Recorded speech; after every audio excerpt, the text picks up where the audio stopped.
What's up guys, Houndish here, and today we've got the weekly reset for June 13th in Destiny 2, and this week we do get a new update for the game. As always with these early season patches, they are mainly focused on fixing issues with the season, but there are a couple of gameplay changes there as well, so we'll talk about that, and additionally, we're going to jump in and check out the Eververse refresh for the week, new quest steps for the season, featured rewards, and vendor inventories such as Banshee and ADA-1, which we'll break down in today's video. So, as always, I hope this one is useful guys, and if you enjoy it, feel free to get subscribed for more Destiny 2 content. But now, let's get into it. First thing to mention, as always, we do have new quest steps for the main season quest this week, so if you're looking to make progress with that, be sure to visit the vendor in the Helm. And then moving over to some of the featured loot for the week, in the Root of Nightmares we will see the Nezarec challenge, and so the featured weapon this time around is Netta's Ablation. I should also mention as we get into the game today, we do actually have a legendary variant of Salvage available right here, and we can see this does have a pinnacle drop, so not something we knew was coming this week, but it's an additional thing we can jump into, of course with the pinnacle gear, and it'll be interesting to see if there are any additional rewards, but as always, I'll keep you posted on that front. Also, I did make a separate video earlier on with the full patch notes for the update today, so if you're looking to check that out, I'll link it in the description box. Up next though, let's check out the Eververse inventory for the week, and we will focus on the Bright Dust stuff right here. So initially, we've got the rare emote all done.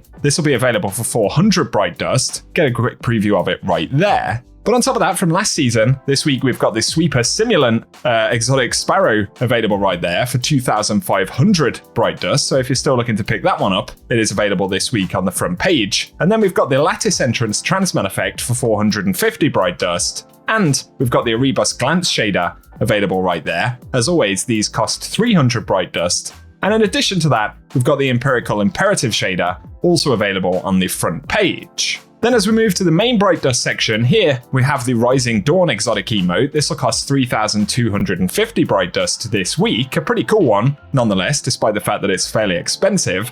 Then we've got the Cherubic rare emote for 400 Bright Dust. Let's take a quick preview of that one in case you haven't seen it previously. And then we've got the Decadent Shell available right here for 2,850 Bright Dust, another one from last season. They didn't manage to fix the Eververse store in the update today, as we can see it's still a bit laggy. Also though, we've got the War-Torn Peregrine Exotic Sparrow available for 2,500 Bright Dust, another pretty cool one right there. Then for 700 Bright Dust, we have the Outwit ornament for the Outlast Pulse Rifle available this week, which is a pretty cool one, so maybe worth grabbing that. And for the Vexcalibur, we've got the Nexus Sunrise ornament right there, which is certainly a very bright, pretty cool one that's available for 1,250 Bright Dust. But on top of that, we have the X-Smarts the Spot Projection for 1,500 Bright Dust. For featured shaders though, we have the Celestial Dome available right there, pretty cool kind of silvery white shader. We also have the 44 Steel available on the main Bright Dust page. In addition to that though, there is the Sunrise Warrior shader, which is a very, very pink looking one. Kind of cool though. And then we've got the Amethyst Veil shader available this week as well. As always, all of these will cost 300 Bright Dust. Then we've got the Only the Finest Transman effect for 450 Bright Dust. It'll be the same cost for the Signal Process Transman effect, and finally the Warsat Arrival effect. So that does it for the Eververse store this week, but up next, let's check out Banshee's inventory. And so firstly, we have the False Promises available on the front page right here with Subsistence and Sympathetic Arsenal in the main traits, and then we've got the Nezarec's Whisper Glaive. This one's got Impulse Amplifier and Frenzy. We also have the Ikelos hand cannon here with Triple Tap and Focused Fury, and then we've got the Tarantula Linear Fusion Rifle, and this one's got Pulse Monitor and Snapshot Sights. Then, the Tarnished Metal right here with Shoot to Loot and Dragonfly. So give us your thoughts on the front page weapons, but for the second page, we've got the Jararaka 3SR Scout Rifle. This has got 4 times the charm and gut shot straight.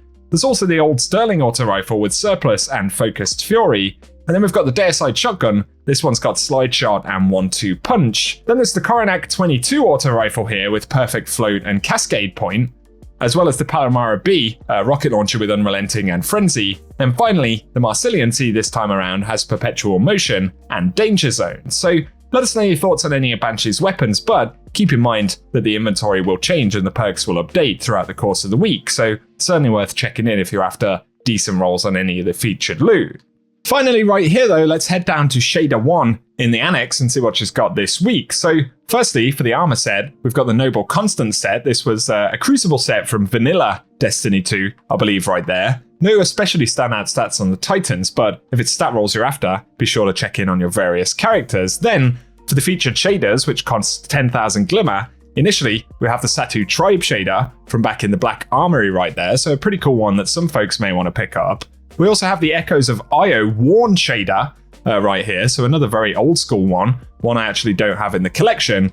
And finally, there's also the War Cult Scheme, an older future War Cult shader, if you want to add that to the collection.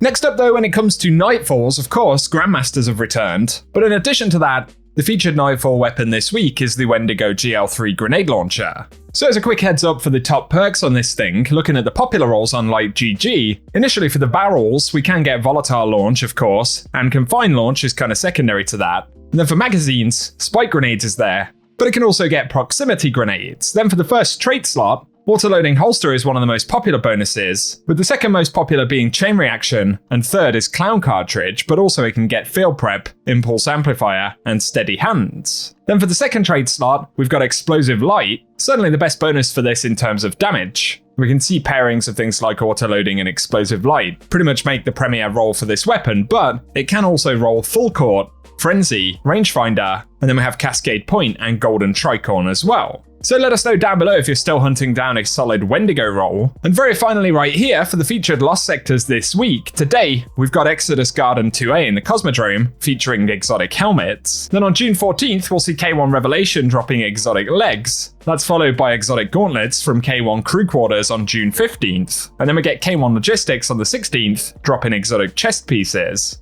June 17th will be K1 Communion dropping exotic helmets, and then we'll see Sepulture on June 18th dropping exotic legs, and finally, for the 19th, we'll get Extraction dropping exotic gauntlets. And for now, that pretty much does it for this loot breakdown for the reset, guys. So, as always, I hope the video has been useful today, and if it has, a rating below really does help us out, but also let us know what you're up to inside of the game this week. And once again, hit subscribe if you want to be kept up to date with more Destiny content. But otherwise, I appreciate you tuning in, and I hope you guys have an awesome day. Remind them we're not in danger. We are the danger.